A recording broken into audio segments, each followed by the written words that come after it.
નમસ્કાર, આપ જોઈ રહ્યા છો ન્યૂઝ 18 ગુજરાતી. હું છું આપની સાથે દીપા શર્મા. મહત્વપૂર્ણ સમાચાર પ્રાપ્ત થઈ રહ્યા છે. હજુ 5-6 દિવસ ચોમાસાની રાહ જોવા જેવી નહીં. 24 જૂન સુધી મૂડમાં નહીં આવે ચોમાસું. હવામાન વિભાગે સંકેત આપ્યા.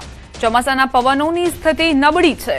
બંગાળની ખાડીમાં અનુકૂળ પવનનો અભાવ, અરબ સાગરમાં સાનુકૂળ સ્થિતિનો અભાવ છે. ગુજરાતથી ઓડિશા સુધી ઉચ્ચ દબાણનો પટ્ટો ચોમાસાને દબાવશે. આખા સપ્તાહમાં ચોમાસાની સ્થિતિ નબળી રહેવાનું અનુમાન વ્યક્ત કરાઈ રહ્યું છે. 25 જૂનથી આળસ ખંખેરી શકે છે ચોમાસું.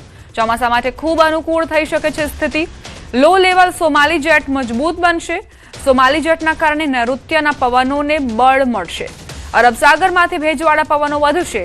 અરબ સાગરમાં સાયક્લોનિક સર્ક્યુલેશનની સંભાવના. બંગાળની ખાડીમાં સાયક્લોનિક સર્ક્યુલેશનની સંભાવના છે. અરબ સાગર બંગાળની ખાડીના પવનો ભેગા થઈને સિસ્ટમ બનાવશે. બિહારથી બંગાળની ખાડી સુધી ટ્રફ લાઇન સર્જાશે. તિબ્બતમાં હાઈ પ્રેશર વધુ મજબૂત બનવાની પણ સંભાવના. અમારા સંવાદદાતા લક્ષ્મણ પતાત જોડાઈ ગયા છે વધુ જાણકારી સાથે. લક્ષ્મણ, અત્યારની શું સ્થિતિ? આ ચોમાસા માટે કેમ પ્રતિકૂળ વાતાવરણ સર્જાયું છે? જે દીપા, બિલકુલ અત્યારે ખેડૂતોની ચિંતા એટલા માટે વધી ગઈ છે કે ચોમાસું છેલ્લા 10 દિવસથી મહારાષ્ટ્રમાં સ્થિર થઈ ગયું છે અને ત્યાંથી સહેજ પણ આગળ નથી વધ્યું. અરબ સાગરની શાખા ખૂબ નબળી પડી છે, પરંતુ હવામાન વિભાગ તરફથી જે હાલ અપડેટ આપવામાં આવ્યા છે એ પ્રમાણે આગામી 24 જૂન સુધી ચોમાસું કોઈ મોટી ગતિ કરે એવા સંભાવના ખૂબ ઓછી છે. કારણ કે જે ચોમાસા માટે અનુકૂળ પરિસ્થિતિ હોવી જોઈએ એ પરિસ્થિતિ હજુ અનુકૂળ નથી. બંગાળની ખાડી હોય કે અરબ સાગર એકદમ શાંત છે, જેના કારણે થઈને આ જે સપ્તાહ છે આખું 24 જૂન સુધી ચોમાસું જે ગતિ છે એ મંદ રહેશે. પરંતુ 25મી જૂનથી ચોમાસું આળસ ખંખેરીને ખૂબ જ તીવ્રતાથી આગળ વધે એવી સંભાવના એટલા માટે દર્શાવવામાં આવી છે કેમ કે જે લો લેવલ સોમાલી જેટ છે, અત્યારે સોમાલી જેટ છે તે ખૂબ નબળા પડી ગયા છે. એના કારણે એવું થઈ રહ્યું છે કે જે નૈઋત્યના ચોમાસુ પવનો છે તે ભારત તરફ આવવા જોઈએ તે મંદ પડી ગયા છે. અને હવે જો સોમાલી જેટ મજબૂત બને તો નૈઋત્યના પવનોને બળ મળશે અને વેગ મળશે અને તે સીધા જ ભારતના પશ્ચિમ ઘાટ છે અરબ સાગર થઈને પશ્ચિમ ઘાટ તરફ આવશે. મતલબ કે જો સોમાલી જેટ મજબૂત બને તો અરબ સાગરમાંથી જે ભેજ છે તે જમીન ઉપર આવે અને ગુજરાત સહિત જે દક્ષિણ ભારત છે, મહારાષ્ટ્ર છે, આ તમામ જગ્યાએ વરસાદને વેગ મળશે અને ચોમાસાની ગતિને વેગ મળશે. આ ઉપરાંત અરબ સાગરમાં પણ એક સાયક્લોનિક સર્ક્યુલેશન સર્જાવાની સંભાવના છે જે હાલ અરબ સાગર અને બંગાળની ખાડી બંને શાંત છે, પરંતુ આવતા સપ્તાહમાં 25 તારીખ બાદ 25 થી લઈને 1 જુલાઈ સુધીમાં અરબ સાગર અને બંગાળની ખાડી બંનેમાં અપર એર સાયક્લોનિક સર્ક્યુલેશન સર્જાઈ શકે છે, જેના કારણે થઈને જે ભેજવાળા પવનો છે તે જમીન ઉપર આવશે અને ભારતના અનેક રાજ્યોમાં વરસાદની ગતિવિધિ છે તેને જોર પકડી શકે છે. આ ઉપરાંત જે ટ્રફ લાઇન છે તે પણ સર્જાશે અને અરબ સાગર અને બંગાળની ખાડી આ બંનેમાંથી જે ભેજવાળા પવનો ફૂંકાવાના કારણે એક સિયર ઝોન સર્જાશે અને સિયર ઝોનના કારણે પણ જે મોન્સૂન કોર ઝોન કહેવાય છે, જે એગ્રીકલ્ચર માટે, ખેતી માટે ખાસ જરૂરી છે, ગુજરાતથી લઈને મધ્ય ગુજરાત, મધ્ય ભારતનો જે ભાગ છે તેમાં સારા એવા વરસાદની હાલ અનુમાન હવામાન વિભાગ તરફથી લગાવવામાં આવ્યું છે. એટલે આમ જોઈએ તો ચોમાસું 15 જૂને ગુજરાતમાં બેસી જવું જોઈએ, પરંતુ હજુ ચોમાસું બેઠું નથી. 4 દિવસ મોડું થઈ ગયું છે. પરંતુ ઘણી વખત આવું થયું છે કે ચોમાસું વિલંબથી આવ્યું છે.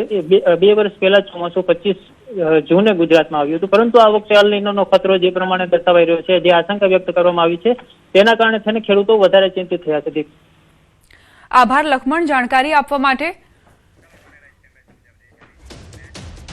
ચોમાસાની આ અઠવાડિયાની શું સ્થિતિ છે અને આવતા અઠવાડિયા માટે શું પૂર્વાનુમાન જાહેર કરવામાં આવ્યું છે, આ બે તસવીરોના માધ્યમથી આપ સમજો. ચાલુ અઠવાડિયામાં ચોમાસાની સ્થિતિ આ છે.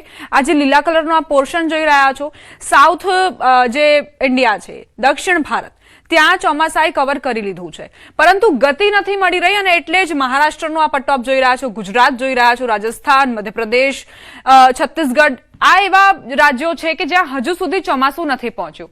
સામાન્ય રીતે 15 જૂન ગુજરાતમાં આગમનની તારીખ હોય છે, પરંતુ 19 જૂન સુધી પણ ચોમાસા માટે અનુકૂળ સ્થિતિ નથી સર્જાઈ. જોકે આવતા અઠવાડિયે બની શકે કે ગુજરાત આખું કવર થઈ જાય અને મહારાષ્ટ્ર, ગુજરાત, મધ્યપ્રદેશનો પણ મોટા ભાગનો જે પટ્ટો છે તે ચોમાસું કવર કરી લે.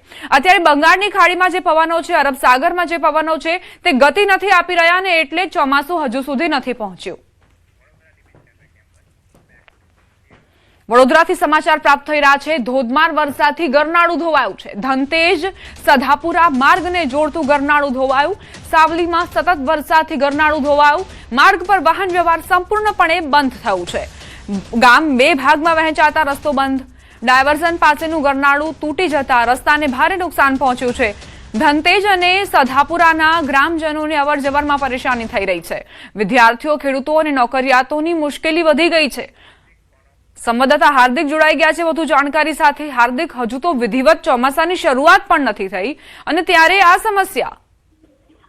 બિલકુલ, જો અત્યારે પ્રી મોન્સૂન એક્ટિવિટી શરૂ થઈ છે એવામાં જો આ પ્રકારની સ્થિતિ છે તો ચોમાસું જામશે પછી કયા પ્રકારની સ્થિતિ થશે તેનો અંદાજો લગાવી શકાય તેમ છે. આ જે પરિણામ જે છે તે ભ્રષ્ટ સરકારી બાબુ અને કોન્ટ્રાક્ટરો છે જેના કારણે લોકોએ ભોગવવું પડી રહ્યું છે.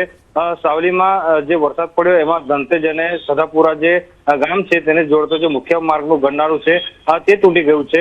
હવે દ્રશ્યો જોઈને એક અંદાજો આવશે કે ગ્રામજનોને કેટલી હાલાકીનો સામનો જે છે તે કરવો પડી રહ્યો છે, કારણ કે ગામ જે છે તે બે ભાગમાં વેચાઈ ગયું છે. સૌથી વધારે જો કોઈને અસર થવાની હોય તો તે વિદ્યાર્થીઓ છે, ખેડૂતો છે અને નોકરિયાત લોકો છે કે હવે લોકોએ એક છેડેથી બીજા છેડે જવું તો કેવી રીતે જવું તે અસમંજસમાં જે છે તે લોકો અત્યારે મુકાઈ ગયા છે.